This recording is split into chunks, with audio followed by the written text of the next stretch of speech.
My fiancée vanished the week before our wedding. Now she wants to rebuild things like nothing happened. But what I said at the door left her frozen in place. I'm 32 years old, and 8 months ago I was living what I thought was a fairy tale romance that was about to become a perfect marriage. Turns out fairy tales don't prepare you for what happens when your fiancé disappears without explanation exactly 1 week before your wedding, leaving you to face 300 confused guests and a pile of wedding debt that took months to sort out. My fiancée Danielle and I had been together for 4 years and engaged for 18 months. We met at a coffee shop downtown where she was working on her laptop, looking frustrated with whatever project had her attention. I offered to help with her computer problem, which turned out to be a simple software glitch, and we ended up talking for 3 hours. Danielle was everything I thought I wanted in a partner. She was smart, funny, ambitious, and had this way of making even mundane activities feel like adventures. She worked in marketing for a mid-sized firm, while I ran a small landscaping business that I built from scratch. Over the past 8 years, we seemed to complement each other perfectly. The proposal happened on a hiking trail we discovered together during our second year of dating. I'd carried the ring in my backpack for 3 weeks, waiting for the perfect moment. When she said yes, I felt like the luckiest man alive. We started planning the wedding immediately, and everything seemed to fall into place effortlessly. Wedding planning with Danielle was actually enjoyable, which I'd heard was rare. She had strong opinions about certain things, but she was willing to compromise, and we managed to make decisions together without the drama that apparently plagued other couples. We booked a beautiful venue, hired a photographer we both loved, and sent out invitations to family and friends. But looking back now, I can see warning signs that I ignored or rationalized away. About 6 months before the wedding, Danielle started having what she called anxiety attacks about the future. She'd wake up in the middle of the night worrying about whether we were making the right decision, whether we were too young, whether we really knew each other well enough. I tried to be supportive and understanding. Wedding stress was normal, everyone said so, and Danielle had always been a perfectionist who worried about making mistakes. I suggested we postpone the wedding if she needed more time, but she insisted she was just nervous and that the feelings would pass. The anxiety seemed to get worse as the wedding date approached. Danielle would have days where she seemed completely normal, excited about our future together, talking about honeymoon plans and where we might want to buy a house. Then she'd have other days where she seemed distant and distracted, like her mind was somewhere else entirely. 2 weeks before the wedding, she started picking fights about small things, the color of the napkins, whether we'd chosen the right caterer, whether her dress looked right. When I tried to address her concerns, she'd either shut down completely or escalate the argument until one of us stormed out. I thought she was just overwhelmed with wedding stress and work pressure. Her marketing firm was going through a reorganization, and she'd been putting in long hours trying to prove herself to new management. I figured once we got through the wedding and honeymoon, everything would settle back to normal. The week before our wedding was supposed to be hectic but exciting. Final dress fitting, last-minute vendor confirmations, bachelor and bachelorette parties, rehearsal dinner. We'd planned everything carefully, and I was looking forward to finally becoming her husband. Monday of that week, Danielle seemed unusually quiet. She said she had a headache and went to bed early. Tuesday, she called in sick to work, which was unusual because she never missed work, even when she was actually ill. Wednesday, she went to work but came home talking about how stressed she was about everything. Thursday morning, I woke up to find a note on the kitchen counter written in Danielle's handwriting. It said she needed time to think, that she wasn't sure she was ready for marriage, and that she was going to stay with her sister for a few days to clear her head. She asked me not to contact her and said she'd call me when she was ready to talk. I stared at that note for probably 20 minutes trying to process what I was reading. This was Thursday. Our wedding was Saturday. We had a rehearsal dinner planned for Friday night. Guests were already arriving from out of town. The caterer needed final headcounts. The photographer was expecting to meet with us. I called Danielle's phone, and it went straight to voicemail. I drove to her sister's house, but no one answered the door. I tried calling her sister, but got voicemail there too. It was like Danielle had just vanished from existence, leaving me to deal with the aftermath of her decision. The next 24 hours were a nightmare. I had to call the venue, the caterer, the photographer, the florist, everyone involved in our wedding to tell them it was canceled. Most vendors kept their deposits, which meant I was out thousands of dollars for a wedding that never happened. Worse was calling the guests, especially the ones who'd traveled from other states to be there. I had to explain over and over that Danielle had changed her mind about getting married and that we were sorry for any inconvenience. Family members were shocked. Friends didn't know what to say. Friday night, when we should have been at our rehearsal dinner, I sat alone in my apartment, surrounded by wedding gifts that needed to be returned, and trying to understand how someone I loved and trusted could just disappear when things got difficult. Saturday, the day that was supposed to be the happiest of my life, I spent returning rental equipment and fielding concerned phone calls from people who'd heard about the cancellation. My parents drove down to be with me, but there wasn't much anyone could say to make the situation better. For 2 weeks, I heard nothing from Danielle, no phone calls, no text messages, no communication through mutual friends. It was like she'd erased me from her life as completely as she'd erased herself from mine. Then yesterday, 8 months after she vanished, she showed up at my door. When I opened the door and saw Danielle standing there, my first emotion wasn't anger or relief or even surprise. It was exhaustion, the kind of bone-deep tiredness that comes from months of trying to rebuild your life after someone destroys it without warning. She looked different, not physically, but in the way she carried herself. She seemed nervous, uncertain, like she wasn't sure how I'd react to seeing her again. She was wearing a dress I'd never seen before, and her hair was shorter than when she'd left, but her eyes were the same eyes that had looked at me with love for 4 years. We stood there staring at each other for what felt like forever before she finally spoke. "Can I come in?" she asked, her voice smaller than I remembered. I stepped aside and let her into the apartment that had once been ours but was now just mine. She looked around, taking in the changes I'd made: new furniture, different artwork, the absence of all the things that had been hers. "It looks good," she said, like she was trying to make small talk. I didn't respond. I was still processing the fact that she was actually standing in my living room after 8 months of complete silence. She sat down on the couch, and I took the chair across from her, maintaining distance, both physical and emotional. "I know you probably have questions," she began.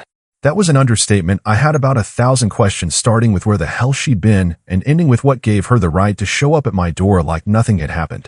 "I've been in therapy," she continued, "working through some issues I didn't even realize I had. The wedding stress triggered something in me, and I panicked." Panicked, that was her explanation for abandoning me a week before our wedding. Panicked like she'd forgotten to buy milk, not destroyed my life and humiliated me in front of everyone we knew. She talked for about 20 minutes, explaining how she'd driven to her sister's house that Thursday, then decided she needed more space, so she'd kept driving until she reached her cousin's place in Oregon. She'd stayed there for 2 months, working remotely and trying to figure out what she wanted. Then she'd moved to Seattle and gotten a job with a different marketing firm. She'd been seeing a therapist twice a week, working through what she called commitment issues and anxiety disorders. She made it sound like a medical condition, something beyond her control. The whole time she was talking, I kept waiting for an apology, a real acknowledgement of what she'd done to me, but it never came. She talked about her journey of self-discovery like it was something brave and necessary, not like it was a selfish act that had devastated someone who loved her. She explained that she'd thought about contacting me many times, but her therapist had advised her to focus on her own healing first, to make sure she was in a healthy place before trying to repair the damage she'd caused. After about 30 minutes of listening to her explain her 8-month absence like it was a necessary sabbatical, I finally interrupted. "Why are you here, Danielle?"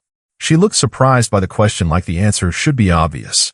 "I'm ready now," she said, "ready to try again, to do this right. I've worked through my issues. I understand what went wrong, and I want to see if we can rebuild what we had." Rebuild what we had? She started talking about how much she'd missed me, how she'd realized during her time away that I was the person she wanted to spend her life with. She learned to communicate better, to manage her anxiety, to approach relationships in a healthier way. She suggested we could start slowly, maybe go on some dates, get to know each other again, see if the spark was still there. She was confident that with the work she'd done on herself, we could build something even stronger than what we'd had before.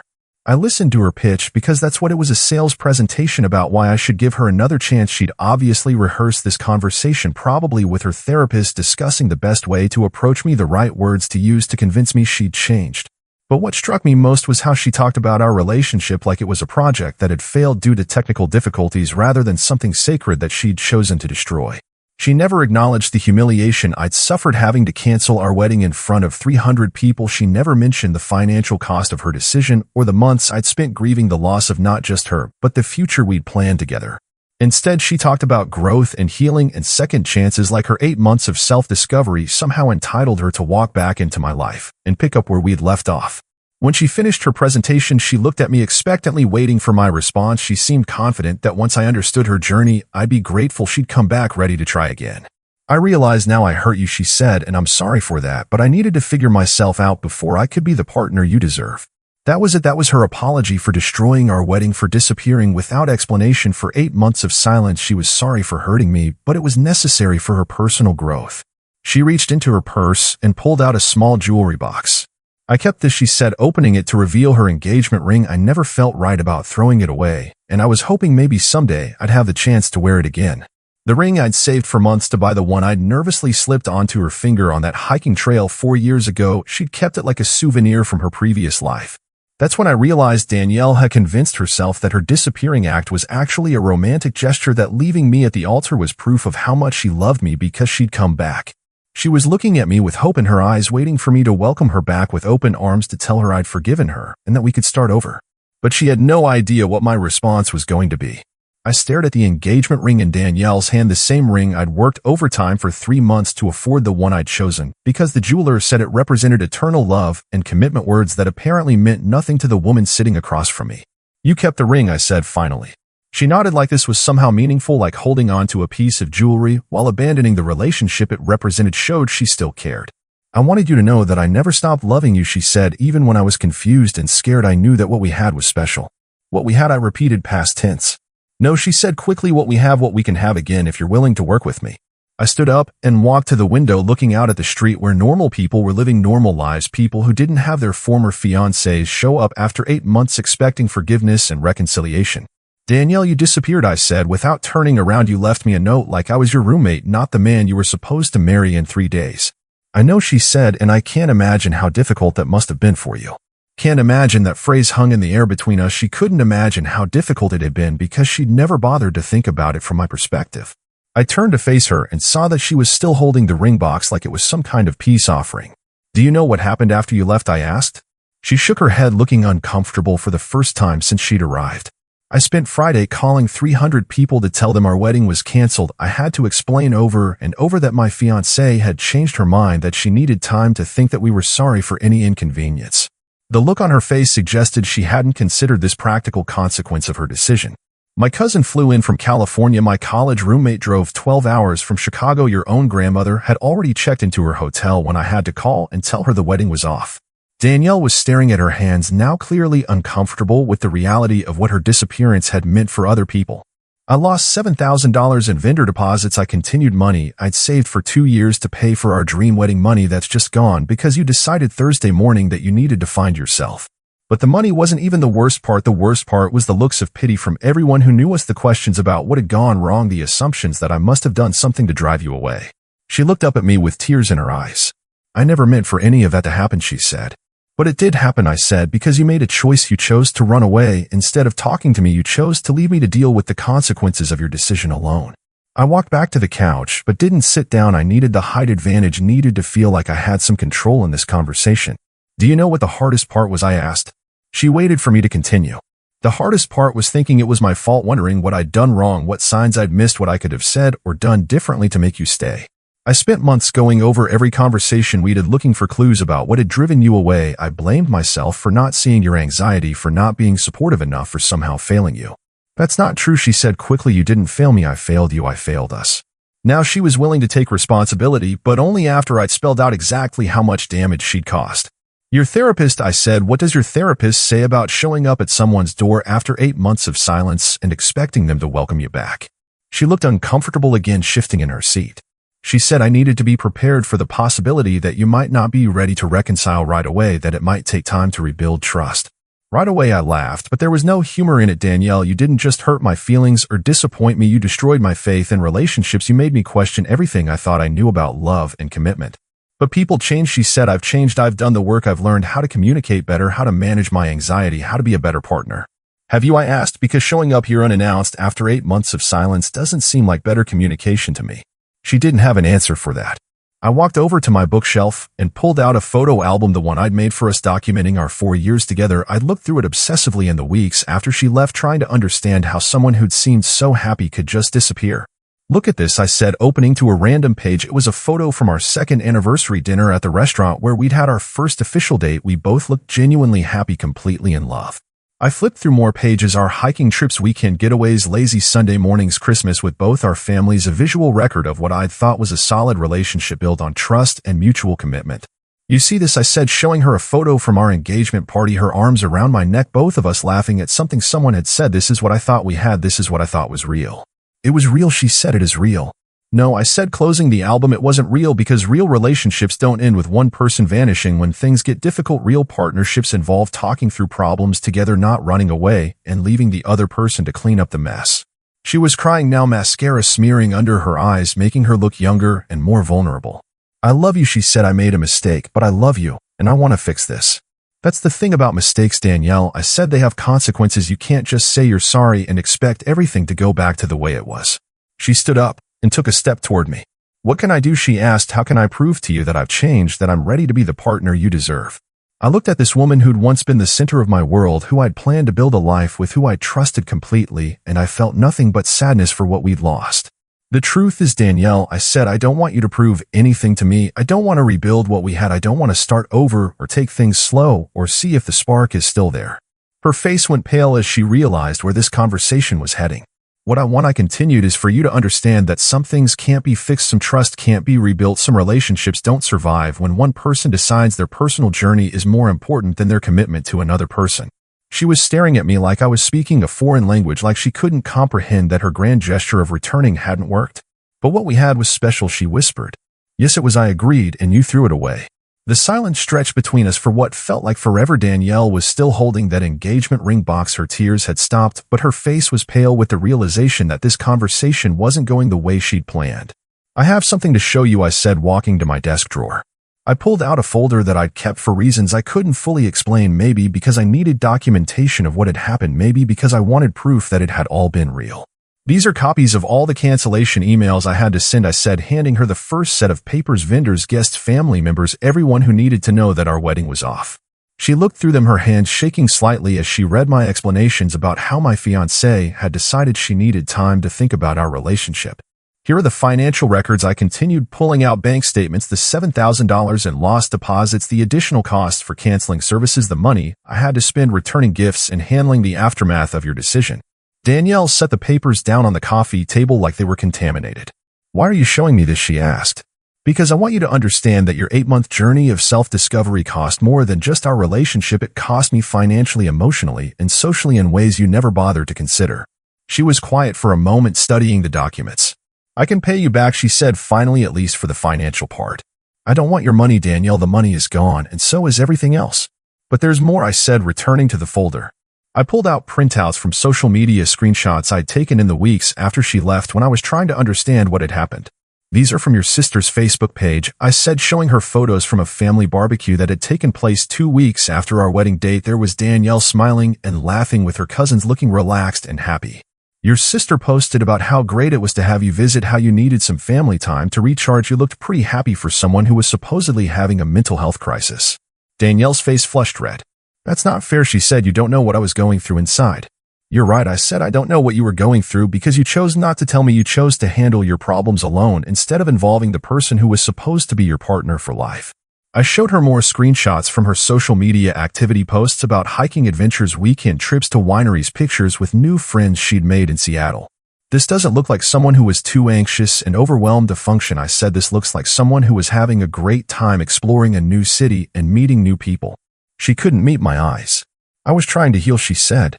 By going wine tasting, I asked. By posting about your amazing weekend adventures while I was home dealing with the aftermath of our canceled wedding. That's when I pulled out the final document, the one that had taken me months to obtain. This is a copy of your lease agreement in Seattle, I said, dated 6 weeks after you left me. The lease you signed for a full year, not exactly the behavior of someone who was planning to come back and work things out. How did you get that, she asked. I hired a private investigator, I said, because after months of wondering if you were okay, if something terrible had happened to you, I needed to know the truth. Her face went completely white. You had me investigated. I needed to know if you were alive, Danielle. I needed to know if I should be worried about you or angry at you. Turns out I should have been angry. The private investigator had been thorough. Danielle hadn't just moved to Seattle. She'd built a whole new life there, new job, new apartment, new social circle. She'd been active on dating apps, according to his report, though whether she'd actually dated anyone was unclear. You were on Tinder, I said, 3 months after leaving me. She stood up abruptly, clearly agitated. That's enough, she said. You've made your point. Have I asked, because I want to make sure you understand what really happened here. You didn't have a panic attack about our wedding. You made a calculated decision to abandon our relationship and start over somewhere new. That's not true, she said. Then explain the year-long lease, explain the dating apps, explain how someone who was too overwhelmed to get married was perfectly capable of moving across the country and building a new life. She couldn't explain it because there was no explanation that didn't involve admitting she'd lied to me and to herself about her reasons for leaving. I put all the documents back in the folder and set it aside. The truth is, Danielle, you didn't leave because you were scared or anxious. You left because you wanted out, but you were too much of a coward to have an honest conversation about it. She was crying again, but this time it felt different, less manipulative, more genuine. I thought I could come back, she whispered. I thought if I figured myself out, we could try again. Some things can't be undone, I said. Some trust can't be rebuilt. Some relationships don't survive being abandoned. She looked at the engagement ring still sitting in its box on the coffee table. What should I do with this, she asked. Keep it, I said, or sell it, or throw it away. I don't care what you do with it because it doesn't represent anything real anymore. I walked to the front door and opened it. I think you should leave now, I said. She gathered her purse and the ring box, walking slowly toward the door like she was hoping I'd change my mind. At the threshold, she turned back one last time. I really did love you, she said. I know you did, I replied, but love isn't enough when it comes with someone who runs away when things get difficult. She stepped outside and I started to close the door, but she put her hand against it. Wait, she said, what if I moved back here? What if I proved to you that I've changed? What would it take for you to give me another chance? I looked at her standing on my doorstep, still clinging to the fantasy that this was fixable, that her 8 months of selfishness could be erased with the right words or gestures. Danielle, I said, there is nothing you could do, no amount of proof or promises or grand gestures that would make me trust you again. You had the chance to be the person I thought you were, and you chose to be someone else instead. But people change, she said desperately. People grow and learn from their mistakes. You're right, I said, they do, and I learned from the mistake of believing that someone who would abandon me a week before our wedding was someone I could build a life with. I stepped back and spoke the words that I'd been rehearsing in my head since the moment she'd shown up at my door. Goodbye, Danielle. I hope your therapist helped you figure out whatever you needed to figure out, but it's too late for us. I closed the door before she could respond and listened to her footsteps as she walked away from my apartment and hopefully out of my life for good. Some things can't be fixed, some trust can't be rebuilt, and some people don't deserve second chances. I learned all of that the hard way, but I learned it completely.